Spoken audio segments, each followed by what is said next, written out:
Hi Kings and Queens, pagkasundo ko sa anak ko niyan, diretso na ako sa palengke niyan para bumili ng iluluto ko ngayong hapunan.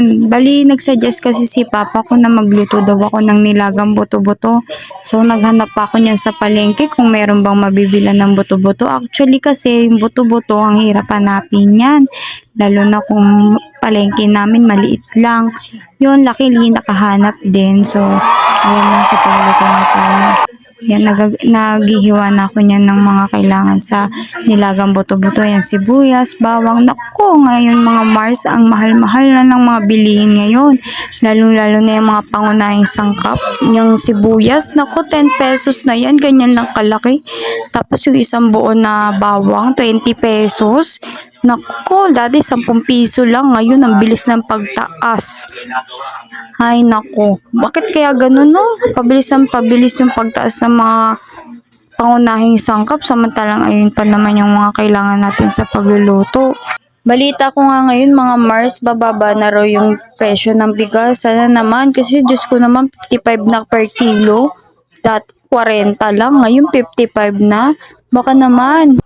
Yan, finally, natapos din ako sa paghihiwa.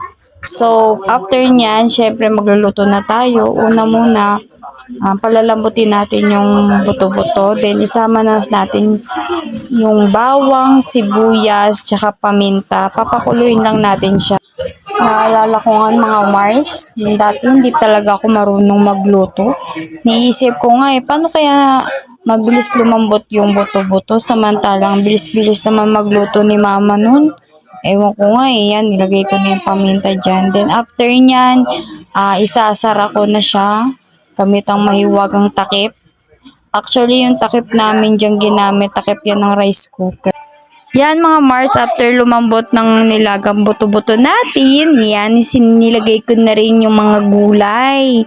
Tsaka yung mga pampalasa niya, like asin, nilagyan ko na rin siya ng Knorr cube pork, pati patis. Nilagyan ko siya ng patis guys, para mas lalong sumarap. Yan, diba? Ang sarap niya. Naku, amoy pa lang, tsaka lalo na video pa lang. Magugutom na talaga tayo. So, gusto ko na nga kumain yan kasi wala pa pala kaming sinaing. Nauna yung pagluluto ko. Yan, ayan na yung final go. Thank you guys